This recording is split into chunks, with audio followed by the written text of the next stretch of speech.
माध्यमिक physical science chapter number 8.1 periodic table and periodicity of elements की आज की इस वीडियो में हम डिस्कस करने वाले हैं एक पीरियोडिक प्रॉपर्टी जिसका नाम है आयनाइजेशन एनर्जी या फिर आयनाइजेशन पोटेंशियल आईपी के नाम से भी बुलाया जाता है।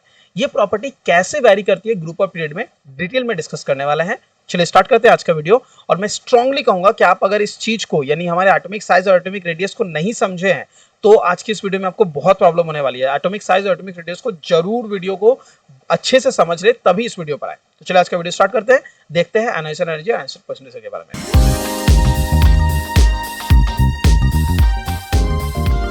माध्यमिक फिजिकल साइंस के आज के इस वीडियो में हम periodic table of property of elements में एक पीरियोडिक प्रॉपर्टी आयनाइजेशन एनर्जी और पोटेंशियल को डिटेल में डिस्कस करने वाला है। आज के इस वीडियो में सबसे पहले तो ये समझते हैं कि ये जो पीरियोडिक प्रॉपर्टी जिसके बारे में मैं नाम बता रहा हूँ आयनाइजेशन एनर्जी या फिर आयनाइजेशन पोटेंशियल, वो है क्या। बेसिकली इसका डेफिनेशन ये कहता है the energy required to remove the most loosely bound electron. आपको पता है कि एक एटम के जो स्ट्रक्चर है उसमें आउटर मोस्ट सेल में इलेक्ट्रॉन्स है, राइट, और न्यूक्लियस में हमारे पास न्यूट्रॉन्स और प्रोटॉन्स है, राइट।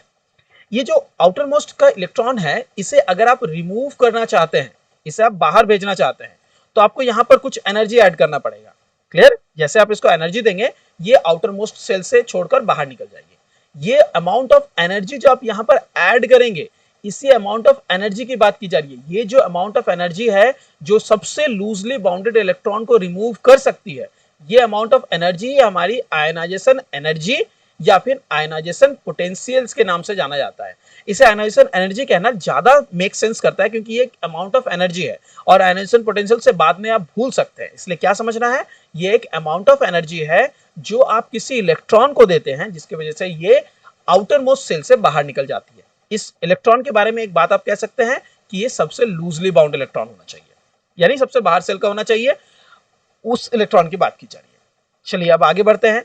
किस फैक्टर पे ये डिपेंड करता है तो आपको पता है हम लोगों ने अपने पिछले क्लास में भी ये समझ लिया था कि जब आप पीरियड में मूव करते हैं या आप ग्रुप में मूव करते हैं तो आपको बेसिकली ये समझना है कि एक पीरियड में किन फैक्टर्स पर ये चेंज होगा। फैक्टर्स हम लोगों ने देख लिया था, और एक ग्रुप में किन फैक्टर्स पर ये चेंज होगा। क्लियर? अगर आप इन्हें समझ लेते हैं तो आप इसे आसानी से समझ जाएंगे। तो पहले पीरियड में देखते हैं। फैक्टर्स तो हम लोगों ने ऑलरेडी डिस्कस किया है। जैसे ही आप लेफ्ट टू राइट जाते हैं यानी कि आप पीरियड में मूव कर रहे हैं, डिक्रीज करेगा, ठीक है, in accordance with the decrease in size, okay, it will increase। देखिए यह स्टेटमेंट जो दिया गया है विथ डिक्रीज इन साइज, जैसे आपका साइज डिक्रीज करेगा ये जो आयनाइजेशन पोटेंशियल है वो इंक्रीज करेगा। आयनाइजेशन पोटेंशियल क्या है? एनर्जी है। एनर्जी इंक्रीज करेगा मतलब ज्यादा एनर्जी की रिक्वायरमेंट है। क्यों? क्योंकि आपका साइज डिक्रीज कर रहा है। साइज डिक्रीज करने पर क्या प्रॉब्लम है? देखिए आप इसे इस तरह से समझिए, यहां पर जो आपका आयनाइजेशन पोटेंशियल रिक्वायर्ड है, यहां पर जो एलिमेंट है इसका जो न्यूक्लियस से आउटर मोस्ट सेल है वो डिस्टेंस पे है, जबकि इसके आउटर मोस्ट सेल इसके बहुत ही क्लोज है। क्लियर? तो यहां पर आपको उस इलेक्ट्रॉन को रिमूव करने के लिए ज्यादा एनर्जी देनी पड़ेगी, यहां पर एनर्जी आपको कम देनी पड़ेगी। तो यहां पर इस प्रोसेस के दौरान आपको यह पता चला कि ये आयनाइजेशन एनर्जी जो है वो आपका बढ़ रहा है, इंक्रीज कर रहा है, क्योंकि साइज डिक्रीज कर रहा है इसलिए ये इंक्रीज कर रहा है। तो आपको इसे इंक्रीज के हिसाब से समझ लेना है। अब समझते हैं कि अगर आप एक ग्रुप में नीचे की तरफ जा रहे हैं तो क्या हो रहा है। ग्रुप में जाने पर साइज पर कैसे असर पड़ता है हम लोगों ने पिछले क्लास में देख लिया था कि साइज पर क्या असर पड़ता है। जब आप ऊपर से नीचे जाते हैं, नीचे की तरफ मूव करते हैं तो आपका साइज बढ़ता है, इंक्रीज करता है। तो साइज जब आप ऊपर से नीचे जा रहे हैं तो चलिए देखते हैं, ऊपर से नीचे जाने पर नीचे ऊपर वाला एलिमेंट सबसे छोटा है, नीचे वाला सबसे बड़ा है, यानी यहां पर इलेक्ट्रॉन लूजली बाउंडेड है।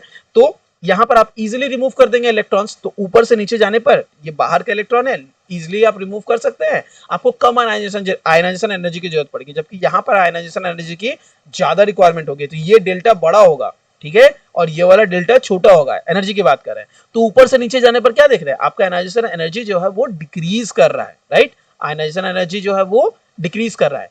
तो क्या फैक्टर बना? फैक्टर बना आपका साइज। अगर आप एटम के साइज को अच्छी तरह से समझते हैं कि साइज कैसे डिपेंड करता है, साइज कैसे इफेक्ट होता है, तो आप बाकी सारी चीजों को ग्रेजुअली इवेंचुअली इसी से फाइंड आउट कर सकते हैं। क्लियर है? इसे अच्छे से याद रखिएगा। यहां पर मैंने एक एक्सेप्शन मेंशन किया है, ये एग्जाम के पॉइंट ऑफ व्यू से उतना इंपॉर्टेंट नहीं है, फिर भी मैंने मेंशन कर दिया है। डिटेल में अगर किसी एग्जामिनेशन के क्वेश्चन पे आता है जरूर डिस्कस करूंगा। आज का वीडियो इतना दूर।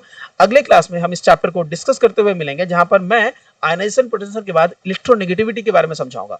इलेक्ट्रोनेगेटिविटी पे क्या असर पड़ता है हमारे पीरियड में चेंज लेफ्ट से राइट जाने में, ग्रुप में ऊपर से नीचे आने पे। डिटेल में जानेंगे अपने नेक्स्ट वीडियो में। Till then do take care.